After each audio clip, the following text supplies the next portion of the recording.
नमस्कार. नमस्कार. मला तुम्हाला शेतीविषयी माहिती सांगायची आहे.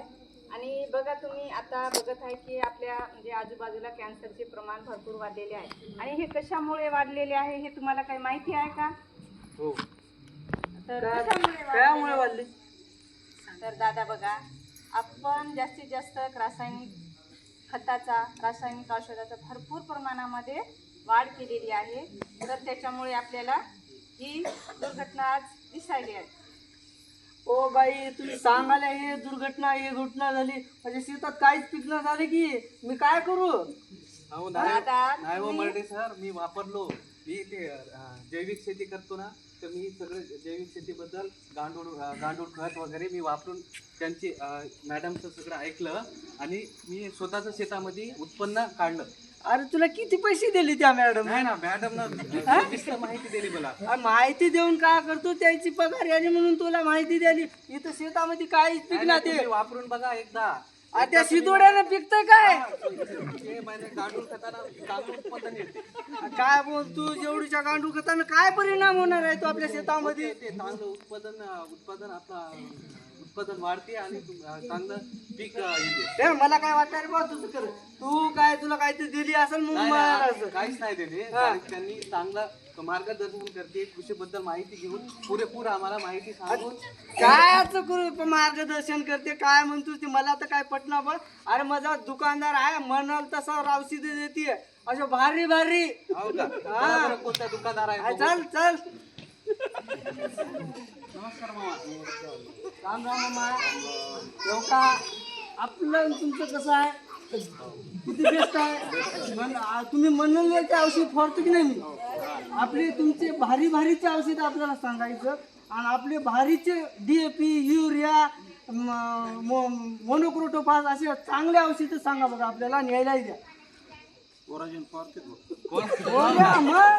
आम्हाला तुमच्याकडे आमची मॅडम येते, ते जैविक बद्दल तुम्हाला माहिती सांगते आणि तुम्ही ऐकून घ्या आणि यांना बी सांगा. त्या मॅडम काय सांगायचं काही तसं काही नाही. हे आमची मॅडम आहेत, ते कृषी आहेत, गावात येऊन सगळ्याला माहिती देते. त्यांनी मला काय माहित आहे का, जैविक शेतीबद्दल यांनी पुरेपूर आम्हाला माहिती दिली. आम्ही या पद्धतीने आम्ही शेती केली आणि आमच्या शेतीमध्ये भरपूर उत्पन्न वाढ झालं. आम्ही या पद्धतीने आम्ही गांडूळ खत आणि जीवामृत, दशपर्णी याच्याबद्दल पूर्ण आम्ही शेतात वापरून उत्पन्नाची वाढ केली. ही माहिती शेतकऱ्याला हो, तर आमची माहिती काय ते आम्हाला फायदा हा. नाही, आमची मॅडम तुम्हाला माहिती सांगते, तुम्ही ऐकून घ्या. हा. हा, ये. दुकानदाराशी कशाला अहो दुकान अरे, हो का? हो, ते काही नाही, यायचं काही ऐकायचं नाही आपल्याला. आपल्याला खताचे पोते द्या, युरिया द्या, DAP द्या. बरं कुठे आहेत पोते आपले?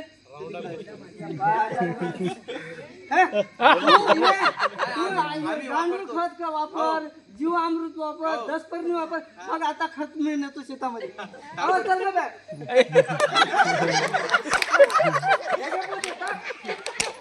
मरडे मरडे माहितीये मरडे मरडे मरडे माहितीये मरडे. तर तुम्ही काय करा, आता खत चालू करायला का लावायला तर ते खत तुमचं जे बागायतचं असेल ते जर हेक्टरी जर तुम्ही लावत असाल तर हेक्टरीचा डोस 150, 75, 75 हे काय आहे, नत्रस, पुरद आणि पालास.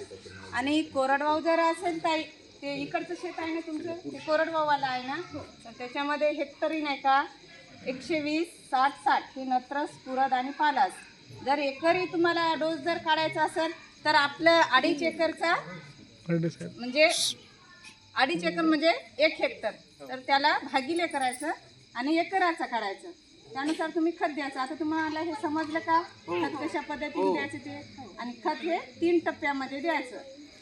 आता ते दादा सांगत होते म्हणजे त्यांचे कीड नियंत्रण नाही होत आहे. आपलं कीड नियंत्रण कसं होईल ताई? त्यांना थोडंसं तुम्ही सांगत जा, तुमच्या शेतीवर कसं काय केलं काय नाही. एखाद्या वेळेस त्यांना दाखवायला आणायचं, म्हणायचं, किंवा मला सांगा, त्या दादांना एक वेळेस आपण सांगूया कसं आहे ते. अहो ताई, त्यांच्याकडे पैसा जास्त आहे, असं त्यामुळे आहे का? ते कीटकनाशक आणि रासायनिक शेती रासायनिक रासायनिक शेतीकडे औषध वापरतात त्यांनी. दुकानदाराचा सल्ला घेतात. आम्हाला तुमचं पटलं. आम्ही तुमच्या पद्धतीनं नक्कीच शेती करत आहे. तर सुरुवातीला ताई आपण किती काय जरी केलं बोला मर्डे सर. काय काय टाकलं वावरात?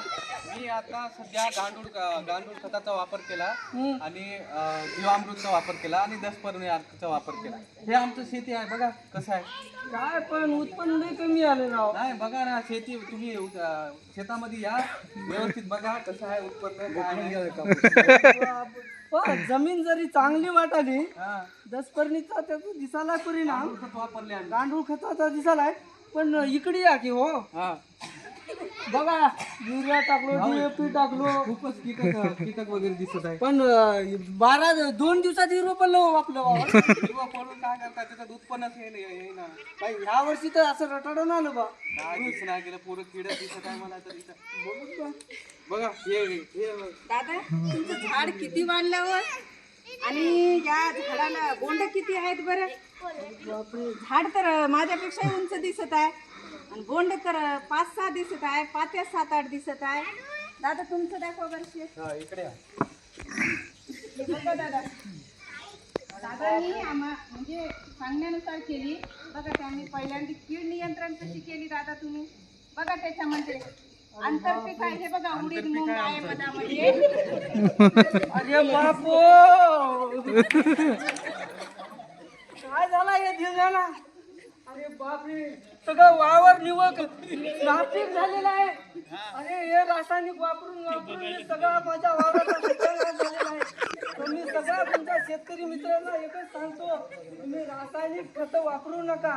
होईल तेवढं जीवामृत 10% आपले हे जैविक वापरा आणि आपल्या विकास भाऊ सारखं चांगलं उत्पादन सुद्धा बी निघेल. आणि ज्यांनी भाजीपाल्याला जे जीवामृत 10% आणि आपले गांडूळ खताचा वापर करतात त्यामुळे आपल्याला आरोग्यदायी उत्पादन सुद्धा मिळते. आणि मी हे असं टाकलं, आज माझी जमीन कडक झाली. त्याच्यात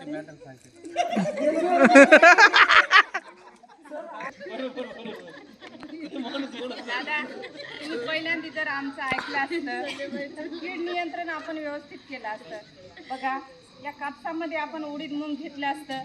मुख्य पिकावर कीड येण्याऐवजी या किडीवर बसल्या असतं. आपण याच्यावर लवकर बघून आपण 10% अर्काची फवारणी केली असती, निंबोळी अर्काची फवारणी केली असती. आणि एकतर आपण आंतरपीक याच्यासाठी लावलं की याच्यामध्ये अधिकचं आपलं उत्पन्न पण होणार आहे. आणि तुम्ही काय केलं, पहिलीच फवारणी जाऊन मोनोशील आणून डायरेक्ट फवारणी केली. मी सांगत होते तुम्हाला म्हणले ऐका तुम्ही काय म्हणले तुला कळतच नाही, तुला कळतच नाही. मग काय बोलणार होय ग काय करू मी, मला उत्पन्न जास्त होईल वाटलं. मॅडमचं ऐकलं नाही मी शहाणा वाटला, माझा दुकानदार शहाणा वाटला. सातत्याचं तुमच्या ताई आल्या तर त्यांचं ऐकत जा. माझी चूक झाली.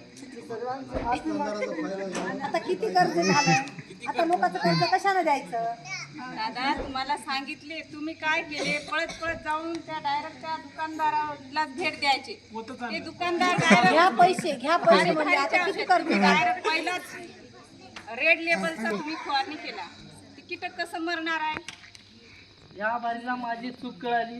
तुमच्याप्रमाणे आंतरपीक सुद्धा लावेल, तुमच्याप्रमाणे चिकट सापळे लावेल, तुमच्याप्रमाणे पक्षी थांबे लावेल आणि तुमचं काय गांडूळ खत जे आहे ते सुद्धा लावेल. तर तुमच्या म्हणण्याप्रमाणे सगळं करेल. आणि माझ्या सर्व शेतकरी बांधवांना सुद्धा सांगेल, तुम्ही सर्वजण मी जी चूक केली ते तुम्ही करू नका. आणि घरच्या चाळी शिवा खाऊ नका आणि आर्थिक उत्पन्नात सुद्धा घाटा करून घेऊ नका. एवढं आपल्या आरोग्यदायक उत्पादन घेण्यासाठी, आपल्या आर्थिक खर्च वाचवण्यासाठी आणि तिथून आपल्याला एक सुदृढ आपल्या इतर समाजाला, आपल्या इतर गावातल्या सुद्धा आरोग्यदायक उत्पादनासाठी जैविकची कास धरा. एवढंच म्हणू शकतो. माझ्यासारखं रासायनिककडे वळू नका. विकास भाऊ सारखं सेंद्रियकडे वळा. त्याचा आदर्श घ्या, माझा आदर्श घेऊ नका.